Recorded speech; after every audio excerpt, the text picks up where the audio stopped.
Ողջույն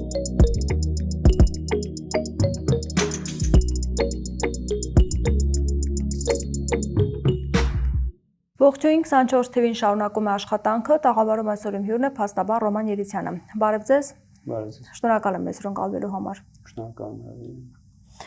Այսօր Արցախի ազգային ժողովը Արցախի Սահմանադրության օրվա ընդունման առիթով լսումներ էր կազմակերպել վերադարձ Արցախ, խնդիրներ, մարտահրավերներ, հնարավորություններ թեմայով։ Դուք ինչ հնարավորություններ եք տեսնում, որովհետև իշխանությունն ասում է պետք է իրատես լինենք, վերադարձի հնարավորություն չկա։ Դուք արդյոք տեսնում եք այդ հնարավորությունները եւ ինչ պետք է անել։ Այդ հարցի թեմայից դուրս բերելը ես ընդհանրապես ակտուալ չեմ համարում եւ կարծում եմ, որ թե Արցախի սահմանադրական ինստիտուտները պահպանելու եւ ըստ այդմ Արցախցու վերադարձի իրավունքը ապահովելու անհրաժեշտություն կա եւ այդ թեման երբեւե չի կարող օրակարգից դուրս բերվել։ Հենց արցախցիների դժգոհությունը կապված մեր սրբազանի հանդիպման հետ, դրա հետ էր առնչվում արցախցիների հետ դժգոհությունը արտահայտում են կապված այն հանգամանքի հետ, որ վերջինս ձեռք է սեղմել այն անձով, որ Արցախի վերադարձի հարցը այլևս ակտուալ կամ ռեալ չի համարում։ Խորհրդանե սրբազանի հանդիպումը նկատի մասին, այո։ Առասարակ բացատրություն ունեք, ինչ ունա Գնադի Փաշինյանին հանդիպեց։ Այդ բացատրությունները մենք պահանջում ենք իրենից, մինչև այսօր որևէ բացատրություն իրենից չենք ստացել, անկախ բացատրությունից եւ անգամ անկախ պայմանական շանտաժներից, դա տրամաբանական կամ ճիշտ կամ բարոյական համարվել չի կարող։ Վերջինս Փաշինյանի ձեռքը սեղմելով ուղղակիորեն անտեսել է այն ցավը, որը այն ցավն ու անարդարությունը, որը տարվում է արցախցու նկատմամբ։ Այսինքն անարդարության անտեսում է իր այդ քայլով կատարել վերջինս արցախցիների նկատմամբ։ Եվ վստահ եմ բոլորը նկատել եք արցախցիների արձագանքը ինչպիսին է եղել,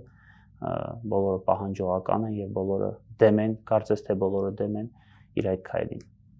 Իսկ մյուս հոգևորականների հետ կապված տեղեկություն ունեք, իրենք ինչ տրամադրություններ ունեն այս առումով, ինչ կարծիք ունեն։ Հաստատին միացել է Փաշինյանին եւ պահանջում է, որպեսզի վեհապարը հեռանա։ Այստեղ մեր համար ավելի կարևորը ոչ թե այն հարցն է, որ վերջինս միացել է Փաշինյանին եւ պահանջում է, որ վեհապարը հեռանա, այլ այն, որ ձեռք սեղմելով Փաշինյանին միացել է Փաշինյանի բոլոր գաղափարներին։ Մենք բոլորս հիշում ենք վեհապարի նկատմամբ արշավը երբ է սկսվել Շվեյցարիայում տեղ ունեցած միջեկեղեցական հանձնաժողովից հետո, որտեղ իթիվս այլոց քննարկվող հարցերի շարքում է եղել նաև Արցախի հարցը, վերադարձի հարցը, գերիների հարցը եւ արշավը հենց սկսվել է նրա նկատմամբ այդ ամեն ինչից հետո, ավելի ճիշտ լայնածավալ արշավը սկսել է դրանից հետո եւ վերջինս նրա ձեռքը սեղմելով ուղղակիորեն կիսել է իր կարծիքը, անկախ այն հանգամանքից, որ հետագայում ինչ որ բովանդակությամբ այսպես մոլորություն մտցնելու երևի թե շարժարիթ ունենալով հայտարարություն է տարածել, որ վերջինս հավատարիմ է Արցախի հոտին, հավատարիմ է գաղափարներին, կիսում է արցախցիների գաղափարը։ Ես իհարկե բոլոր արցախցիների անունից իրավունք չեմ վերապահի որևէ հայտարարություն կատարեմ, բայց կարծում եմ, որ արցախցիների ծանրակշիռ մեծամասնությունը նման գաղափարներ չունի եւ չի կիսում են գաղափարները, որոնք կիսում է Բայդուրության Հայաստանի Հանրապետության վարչապետը։ Դուք կարծում եք նա ճնշումների է ենթարկվել։ Հնարավոր է համարում։ Հաշվի առնելով վերջերս տեղի ունեցող իրադարձությունները, ինչպիսի ճնշումներ են գործադրել առհասարակ բոլոր հոգևորականների նկատմամբ, դա հնարավոր է համարում։ Սակայն Արցախի օդին կամ առհասարակ արցախցու գաղափարներով առաջնորդվողը չէր կարող անգամ ենթարկվել նման շանտաժների եւ դիմել նման քայլի։ Սա կարմիր գիծ է, կոնկրետ իմ համար կարմիր գիծ է, որ հատվել է վերջինիս կողմից։ Դուք կարծում եք այսպես նաև դիրքորոշումը դուք ասացիք, որ կիսում է Փաշինյանի, որի մեջ մտնում է նաև այն, որ իրատեսական չէ, որ արցախցիները վերադառնան Փաշինյանի արչեւ խոնարհվելն ու Փաշինյանի ձեռքը սեղմել ուրիշ ինչ կարող է նշանակել։ Անկախ իր հայտարարություններից կրկնում եմ, Փաշինյանի արչեւ խոնարհվել ու Փաշինյանի ձեռքը սեղմել ուրիշ ինչ կարող է նշանակել։ Նախկինում այլ կարծիք ուներ փաստացի Փաշինյանի հետ կապված, նրա բարած քաղաքականության հետ կապված Արցախի մասով, հիմա փոխվել է փաստորեն։ Ու հենց դրա համար մենք բացատրություն ենք պահանջում վերջինից, որպեսզի հասկանանք ինչ է փոխվել վերջինից մոտ, արդյոք շանտաժներ կան իր նկատմամբ եւ արդյոք վերջինս առաջնորդվել է հենց դրանով։ Բացատրություններ տվել է։ Անգամ հեռախոսազանգերին չի պատասխանում։ Ես տեղեկացված եմ նաև, որ Արցախի հոգևորների ժողովը եղել, նա ինչ որ պահանջ է դրվել, որպեսզի վերջինս ներողություն հայցի ժողովրդին, բայց անգամ այդպիսի պահանջով վերջինս չի առաջնորդվել։ Այս պայդրությամբ գրեթե ամենօրյա ռեժիմով օրինակ ես զանգարում եմ իրեն տեղեկացված է, որ զանգարում են նաև տարբեր այլ արցախցիներ, պատասխան չկա։ Սա եւս անարգանք է, որ ցուցաբերվում է արցախցիների նկատմամբ։ Իսկ նախկինում կապի մեջ էր արցախցիների հետ ինքը։ Դե միշտ դժվար է եղել իր հետ հանդիպելը, խոսելը։ Եթե չեմ սխալվում, Վրթանև Սրբազանը անգամ բլոկադայի օրերին Արցախի հանրապետությունում չի գտնվել եւ կարծում եմ տեղեկացված եմ նաեւ որ ունենալով ռեալ հնարավորություն վերադառնալ Արցախ եւ շարունակել են գործողությունները, որ նա պետք է կատարի, չի օգտվել այդ հնարավորությունից։ Սրանից հետո խոսել արցախցիների հետ մշտապես կապի մեջ լինելու մասին կարծում եմ ավելորդ է։ Իսկ որտեղ եղել Հայաստանում։ Այո։ Բլոկադայի ժամանակ։ Այո։ Եվ վերադարձի հետ կապված, քանի որ լսումները դրա մասին էր, դուք իսկապես տեսնում եք այդ հնարավորությունները, որ հնարավոր է իսկապես վերադառնալ, ինչ մեխանիզմներով, Ալիևն էլ ասում վերադարձեք, բայց հասկանալի է, որ այն պատկերացումը, որ դուք ունեք, տարբերվում է Ալիևի առաջարկից։ Բնականաբար տարբերվում է Ալիևի առաջարկից, սակայն այդ հույսը արցախցու մոտ երբևէ չի կարող մարել։ Ես հիշեցնում եմ, որ օրինակ 30 տարի շարունակ Ադրբեջանի Հանրապետությունը օրինակ վարձատրում է Շուշիի քաղաքապետին, վաղում է Շուշիի քաղաքապետ, Ալբանի քաղաքապետ եւ այլն։ Այսինքն նրանք եւս առաջնորդվել են այդ գաղափարով եւ վերջի վերջո նրանք այսպես ասած հասել են իրենց ուզածին։ Արցախցիներից բայդրությամբ հաշտվել այն մտքի հետ, որ տարածքային առումով Արցախը գտնվում է օկուպացված եւ այդպես է շարունակվելու է, կարծում եմ, տրամաբանական չէ։ Եվ անձամբ ես ունեմ նման հույս եւ առաջնորդում այդ գաղափարով։ Այո, հնարավոր եմ համարում տարբեր միջոցառումների շրջանակներում, սակայն այն պայմանները, որը դնում է Ադրբեջանը, այդ նույն պայմանները կային նաև 2023 թվականի սեպտեմբերին։ Եթե պետք է այդ պայմաններով մնայիք, ապա չէիք գա Հայաստան։ Դա սպանդ է, որ կատարվել է արցախցիների նկատմամբ։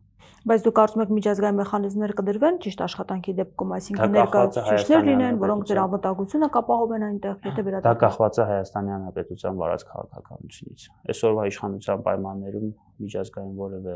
ռեալ երաշխիք ունենալ կարծում եմ չեն կարող, որովհետև այսօրվա Հայաստանը արցախցիների կամ առհասարակ Արցախի ճակատագրի հարցով հետաքրքրված չէ։ Դա համարում է Ադրբեջանի տարածքային ամբողջականություն եւ Ադրբեջանի անբաժանելի մաս։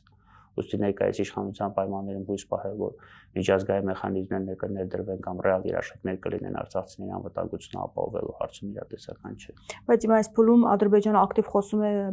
Հայաստան վերադարձի մասին ադրբեջանցիների կողմից եւ զուգահեռում է իշխանությունը, ասում է, տեսեք, եթե դուք էլ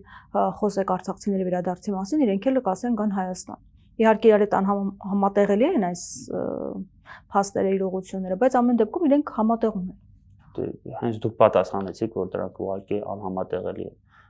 Արցախցու վերադարձի իրավունքը կապել, չգիտեմ, ադրբեջանցիների վերադարձի իրավունքի հետ կամ այսպես ասած շակերտում վերադարձի իրավունքի հետ,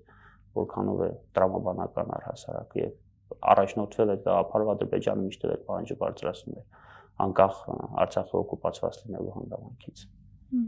Իսկ ինչ խնդիրներ ունեն արցախցիները այստեղ քաղաքացիություն ձեռք բերելու հետ կապված արդյոք խնդիրներ կան եւ նաեւ սոցիալական խնդիրներից խոսենք։ Քաղաքացիության ձեռքբերման հետ կապված արցախցիները հանդիպում են շատ լուրջ խնդիրների, որոնք կապված են հիմնականում փաստաթղթերի կորստի հետ եւ դրա տրամաբանական է ու բարձ։ Տեսեք 2023 թվականի սեպտեմբերյան իրադարձություններից հետո արցախցիներից ոմանք, չգիտեմ, զինվորական գրքույկներն են վառել, ոմանք իրենց փաստաթղթերը չեն կարողացել հայտնաբերել, ոմանց փաստաթղթերը գտնվում էին պետական մարմիններում, օրինակ ծննդյան վկայականներ, չգիտեմ, մահվան վկայականներ, այլ անձահաստատող փաստաթղթեր։ Այդ փաստաթղթերը չի տեղափոխվել այստեղ։ Ոչ, դրանց մի մասը տեղափոխվել, այսինքն այն ինչ քաղաքացին կարողացել է տեղափոխել է, բայց կա քաղաքացի օրինակ որ վառել իր զինվորական գրքույկը կամ որ կորցրել իր ծննդյան վկայականը կամ գտնվել է այնպիսի վայրում իր ծննդյան վկայականը, կան քաղաքացիներ, որոնք անգամ չեն հասցրել իրենց անձահաստատող փաստաթղթերը դուրս բերել, խոսքը վերաբերում է համայնքների բնակվող այն անձանց, ովքեր այսպես ասած հազիվ իրենք են հասցրել դուրս գալ իրենց բնակությունից, կամ հիմնականում նաև այո, կամ հիմնականում նաև զինվորականները, ովքեր չգիտեմ, մարտական դիրքերից կամ այլ վայրերից են անմիջապես իջել եւ տեղափոխվել Հայաստանի Հանրապետությունում։ Բոլոր արցախցիները, կարելի է ասած, բոլոր արցախցիները հանդիպում են որոշակի խոչընդոտների կապված քաղաքացիության ընդունման հետ։ Քաղաքացիության ընդունման գործընթացում կա անհրաժեշտ փաստաթղթերի ցանկ, որ ապահովել չի հաջողվում։ Եվ արցախցիները հանդիպում են հետեւյալ խնդրի կապված այդ փաստաթղթերը վերականգնելու հետ։ Բոլոր փաստաթղթերը չէ, որ հնարավոր է վերականգնել շատ հեշտ ու պարզ եղանակով, օրինակ վարչակամանին դիմելու միջոցով։ Անհրաժեշտ է որոշակի դեպքերում դիմել նոտարին, որոշակի իրավաբանական նշանակություն ունեցող փաստը հաստատելու խնդրանքով, իսկ որոշ դեպքերում նաև դատական կարգով է այդ գործընթացը հաջողվում ավարտին հասցնել։ Եվ բնականաբար այս առումով սա շատ լուրջ խնդիր է, որ արցախցին հանդիպում են, ընդ որում, տեսեք, քաղաքացիության ընդունման հետ կապված է միայն արցախցին ազատված պետական տուր վճարելու պարտականությունից, բայց կամ նաև այլ վճարումներ է թվում նաև, որոնք այս պահի հարցակցության համար դժվար է, խոսքը նոտարական վճարների մասին է, խոսքը այդ պահի դրությամբ օրինակ ծննդյան փաստը վերականգնելու, ծննդյան փաստը հաստատելու համատրվելիք պետական դուրքի մասին է, դա տանում տրվող պետական դուրքերի մասին է եւ այլ պետական վճարումների մասին, որոնք արցախցու համար այս պահի դրությամբ դժվար են։ Մենք կոնկրետ մեր ձևով ժողովրդական շարժումը կոնկրետ այս մասով նախաձեռնել է շատ հիանալի միջոցառում անվճար իրավաբանական օգնության հետ թվում նաև դատական ներկայացության շրջանակներում եւ կարելի ասած 3 շաբաթվա ընթացքում արդեն հարյուրավոր արցախցիներ օգտվել են այդ միջոցառումներից եւ համապատասխան կարգով նրանց տրամադրվել է թե անվճար իրավաբանական աջակցություն եւ թե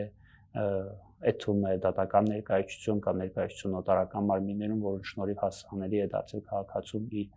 փաստաթուղթը եւ որի միջոցով վերջինս կարողացել է դիմել քաղաքացիության ընդունման համար կրկնում եմ մոտ հարյուրավոր քաղաքացիների այս առումով արդեն իրավաբանական խորհրդատվություն, աջակցություն, ներկայացություն։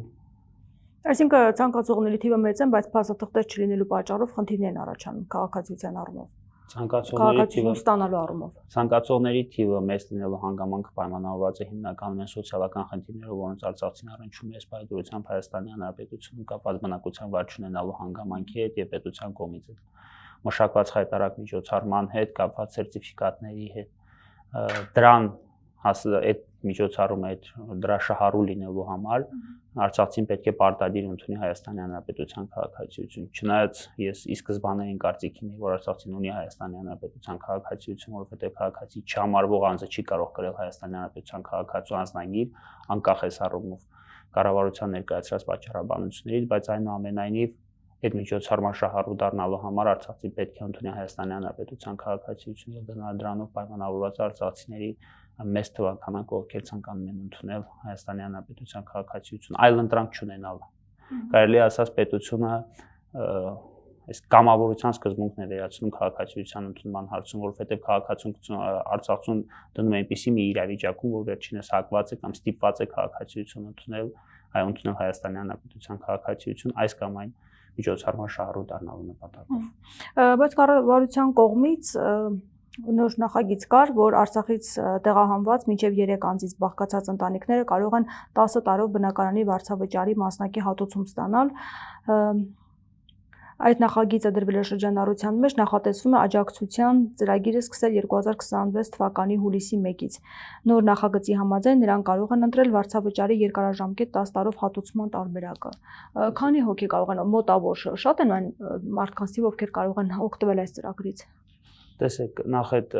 դրա շահառու դառնալու համար որոշակի եւս հանգամանքներ կան սահմանված, բայց միջև հիմա պետության կողմից մշակված այդ մասով մշակված միջոցառումները, անգամ եթե ընդհանրեն պայմանական է 40+10 ծրագրերը, անգամ դրանք չէին բավարարում արցախցիների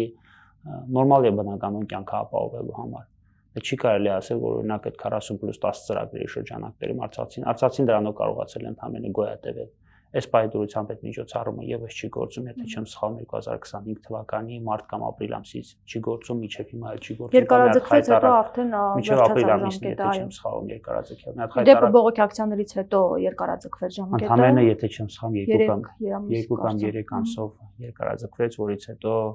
մշակվեց մի նոր ծրագիր կամ ներգործության մեջ դրվեց մի նոր ծրագիր համաձայն, որի եթե չեմ սխալվում 30,000 դրամի չափով որոշակի խմբի արցախցիներ հատուցումներ էին ստանում դեռ կապված մեքենա ունենալու հանգամանքից, որոշակի տարեթվի արտադրության մեքենա ունենալու հանգամանքից, ընտանիքի ընդհանուր շահույթից եւ այլն։ Բայց օրինակ դուք ինչպես եք պատկերացնում 30,000 դրամով կյանքը Հայաստանի Հանրապետության ընդհանրապես որևէ համայնքում։ Բազմաթիվ սոցիալական հարթակներում ենք կարելի ասած այսպիսի շատ վատ կարգավիճակում գտնվող անձանց շրջանակներում միշտ հանդիպում ենք արցախցիների, կամ չունի բնակության վայր, կամ ունի առողջական խնդիրներ, կամ չի կարողանում օգտվել։ Անկամ տեսեք, քաղաքացիների համար մշակված է անվճար բժշկական օգնության արցախցիների համար, կամ առհասարակ փաստականների համար, սա ընդ որում կոնվենցիոն ուղղակի պահանջ է անվճար բժշկական օգնության, բայց պրակտիկայում ես վստահեցնում եմ դա ձեզ, որ չի իրացում։ Ես կարող եմ անգամ փաստեր հրապարակել, երբ որ արցախցին բժշկական օգնության դիմելիս ստիպված են կատարել վճարումներ։ Այն վճարումները, որոնք այս պահի դրությամբ այդ վճարումներից կարող է կախված լինել նաև իր գոյատևելը։ Դա ինչ բժշկական օգնություն է ենթադրում։ Վիրահատություն նաև բուժզննու վիրահատություն։ Իհարկե, դա կոնվենցիոն ուղղակի պահանջ է, որ փաստականը պետք է ապահովված լինի անվճար բժշկական օգնության իրավունքով։ Այդ անվճար բժշկական օգնության իրավունքը անգամ չգիտեմ, ծայրահեղ դեպքերում, այսինքն արցախցին պետք է այս առումով պահանջողական լինի, ցույց տա, չգիտեմ, փաստականի վկայական զանգարի թեժգից, այս մի գործողություն կատարի, մի գործողությունը կատարի, որպեսզի վերջիվերջո կարողանա հասնել անվճար բժշկական օգնության։ Բայց օրինակ ինչ խնդիրներ են եղել, ինչ պատճառաբանություններ են ներկայացրել։ Որովհետեւ կարող եմ դեպքեր Ես առնչվել եմ դեպքի, երբ որ քաղաքացին շտապ օգնության մեքենայով տեղափոխվել է հիվանդանոցում ստացել է որոշակի բուժում եւ դուրս գրվելիս վճարել է ընդհանուր 37000 դրամի չափով վճարում, սակայն դա շտապ բժշկական օգնությամբ մեքենան տեղափոխում է Արցախցին հիվանդանոց, բայց կատարում է ես այդ փաստը կհրապարակեմ, ես այսօր խոստանում եմ, որ այդ փաստը հրապարակել եմ հենց անջերմամիջապեսի մեջ ու կհրապարակեմ եւ կցուցադրեմ։ Ընդ որում այս մասով ես նաեւ Այսինքն բուժզնման համար գումար են ուզել։ Այո, այս մասով նաեւ Բայց նա ասել է, որ ինքը արցախցի է։ Ես այս մասով անգամ համապատասխան հաղորդում եմ ներկայացրել իրավապահ մարմինների եւ քրեական վարույթը նախաձեռնված հենց այդ փաստի շրջանակներում, հենց այդ հաղորդման շրջանակներում։ Այսինքն ծրագրերը կան, բայց չեն կարողանում իրագործվել։ Փաստացի չեն իրագործում։ Իհարկե կարող են իրագործել, բայց փաստացի չեն իրագործում։ Հիմա դուք տևական ժամանակ այս խնդիրների մասին խոսում եք եւ ոչ միայն դուք։ Ինչու ընթացք չի տրվում այս ամեն ինչին։ Դա որոշակիորեն կախված է նաև մեր պահանջողական լինելու հանգամանքից։ Ես վերջերս տեսա ուղերձով դիմել եմ արցախցիներին, խնդրելով պահանջողական լինել ամեն մի հարցում։ Ճիշտ է, ես հասկանում եմ արցախցիների սոցիալական վիճակը, որ նրանք արդեն անգամ պահանջողական լինելուց են հոգնել, որովհետև չեն արժանանում ինչ-որ մի վերաբերմունքի եւ ամեն անգամ օրինակ ինչ որ հավաքի մասնակցելով կամ որևէ գործողություն կատարելով փաստացի են հետևանքին ինչ նրանք ակնկալում էին չէին հասնում, բայց սրանով պայքարել չի կարելի է պահանջողական լինելուց է կախված պետությունը տեսնում է, այսինքն սա պետության նպատակն է հենց արցախցիներին տարբեր վայրերով սփռելով կամ ի սկզբանե շատ պաշտոնատար անձինք, Արցախի նախկին պաշտոնատար անձինք, ովքեր անմիջապես առնչվել են արցախցիների հետ, անգամ Արցախի մարդու իրավունքների պաշտպանն է հայտարարություններ կատարել այս կապակցությամբ, որ անհրաժեշտ է ոչ թե, չգիտեմ, սերտիֆիկատների կարգով, այլ հենց բնակարանների կարգով կառուցել բնակարաններ եւ դրանք անվարձահատույց վերել արցախցիներին։ Այդպիսի միջոցառում չի իրականացվել, միգուցե պայմանավորված է սուլ միջոցներով, բայց այս մասով մենք եւս ունենք մեր դիտարկումները, օրինակ Արցախի հանրապետության ներդրումային հիմնադրամի միջոցները այս բարեդրությամբ սառեցված են։ Արցախցիների կൂട്ടակային կենսաթոշակները բառի բուն իմաստով հափշտակվել են Հայաստանի Հանրապետության կողմից։ Ընդ որում ներդրումային հիմնադրամի միջոցների մասին խոսելով ես խոսում եմ ոչ միայն նրա ակտիվ դրամական միջոցներից, այլ նաև օրինակ բաժնի մասերից, որ հանդիսանում Արցախբանկ բաժնետ իրական ընկերության մեծամասնության բաժնետում սեփական տեր հանդիսանում հենց Արցախի ներդրումային հիմնադրամը։ Եթե Արցախի բոլոր սառեցված միջոցները տրամադրվեն, այսպես ասած, արցախցիներին, կൂട്ടակային կենսաթոշակները շատ առանձնապես խոշոր չափերի միջոցներ են կազմում։ Դրանք տրամադրվեն արցախցիներին եւ այն գումարները, որոնք տարեկան հատկացում էին արցախցիներին բյուջե փոխանցելու եղանակով կամ վարկավորման եղանակով, ընդ որում օրենքում օգտագործում էր հենց Արցախի հանրապետություն բառը, այդ միջոցները ավելի քան բավարար կլինեին բոլոր արցախցիներին բնակարանով ապահովելու հարցում։ Սերտիֆիկատների հետ կապված եւ դժգոհություններ կար եւ այլն, Սոցիալ նախկին նախարարը նշում էր, որ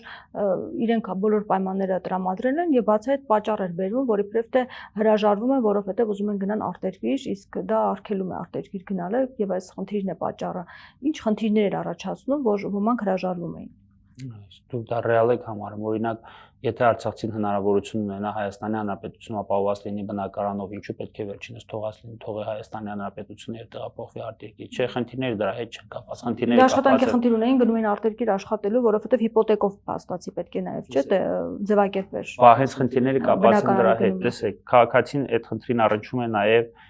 հետագայում այդ սերտիֆիկատը իրացնելու հարցում, բանկերի հարցում, ես կամ անգամ նոտարական եղանակով պայմանագիրի կնքելու հարցում առնչվում է որոշակի խնդիրների։ Տեսեք, քանի սերտիֆիկատ է իրականում իրացվել, այսինքն քանի հոգի արցախցիներից դարձել այդ միջոցառման շահառու, ստացել սերտիֆիկատ եւ իրացրել իրար սերտիֆիկատ։ Քիչ է նրանց թիվը։ Եթե չեմ սխալվում 1500 հոգի։ Եթե չեմ սխալվում 1500 մասին է խոսքը։ Իսկ մոտավոր ինչքան մարդ կա որ խնդիր ունի։ ընդհանուր տեղափոխված Հայաստանի Հանրապետությունում 120,000 գաղթված մարդկանցից ընդամենը 1500 հոգի է դարձել այդ 1500 ընտանիք եթե չեմ սխալվում դարձել է այդ սերտիֆիկատի շահառու եւ փաստացի իրացրել է այդ սերտիֆիկատը։ Հիմա արցախցիների մի մասը անգամ քաղաքացիություն չընդունել, մի մասը քաղաքացիության ընդունման հետ կապված խնդիր ունի, մի մասը անգամ խուսափում է քաղաքացիություն ընդունել, իհարկե թույլ բռնելով, կարծելով, որ դա կախված է դրանից վերանալու է վերադարձի իրավունքը, սրանք բոլորը հետ։ Իդեպ նաև հեռացել են շատերը, մի քանի հազար մարդու, իսկ 7000, եթե չեմ սխալվում, անձանց մասին է խոսում, որ գնացել են արտերկիր աշխատել։ Երբ որ ես օրինակը բերեմ 2020 թվականի վրա, երբ որ 2020 թվականին Արցախի որոշակի մասը, այսպես ասած, անցավ Ադրբեջանի տիրապետության տակ օկուպացվեց Ադրբեջանի կողմից, արցախցիների մի մասը բնակվում էին հենց Արցախի հանրապետությունում, մի մասը Հայաստանի հանրապետությունում, ուղղակի համեմատական կարգով են ժամանակ մարդիկ ստանում են 300,000 դրամի չափով հատուցում։ Սկզբից այստեղ ստացան 40+10, հետագայում 30, հետագայում ընդհանրապես ոչ մի բան չէր ստանում եւ այդ բայդուրությամբ մարդու մոտ նորմալ ու տրավմանական հարց է առաջանում, իսկ նույն Հայաստանի հանրապետությունում ինչ նպատակով։ Մարդկանց մոտ այնքան տարբեր հարցեր են առաջանում, օրինակ, չգիտեմ ինչ որ տարեց մարդ, ասենք տարեց կին, ցանկանում է բնակարան ձեռք բերել այդ սերտիֆիկատի հաշվին, չգիտեմ, օրինակ որևէ համայնքում իր դուստրը օրինակ իրեն աջակցում է այդ բնակարանը ձեռք բերելու հարցում, սակայն իր մայից հետո հարց է առաջանում, օրինակ այդ բնակարանը անցնելու է պետության սեփականությամբ, մնալու է քաղաքացու օգտին, թե ոչ, սրանք բոլորը հարցեր են այնպիսի այնքան բազում օրինակներ կարող են բերել այդ միջոցառման շրջանակներում, ինչպիսի խնդիրներ կարող են առաջանալ, դրանք անթիվ են բազմազան։ Դուք նշեցիք, որ բազմաթիվ խնդիրներ կան, բայց պահանջատեր չեն կարողանում լինել, արդյոք պատճառը հենց այդ սոցիալական խնդիրները չեն, որ շատերի համար դժվար է գալ անընդհատ բողոքի ակցիաների մասնակցել, տարբեր մարզերում են իրենք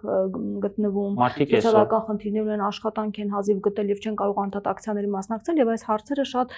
շահարկվում է իշխանության կողմից, որ հա տեսեք ակցիա իրականացում շատ քիչ արցախցիներ են, նշանակում է արհեստականորեն ուզում եք ցույց տաք, որ խնդիրներ կան, բայց մինչդեռ այդ խնդիրները չկան։ Բա հենց իշխանության նպատակը հենց այդ արցախցիներին դնել այնպիսի վիճակում, որպեսզի վերջիններս զրկված լինեն անգամ նմանատիպ ակցիաների մասնակցելու հնարավորությունից։ Այսօր քաղաքացիները խնդիր ունեն ոչ միայն այդ հարցում, այլ նաև անգամ տրանսպորտի հարցում,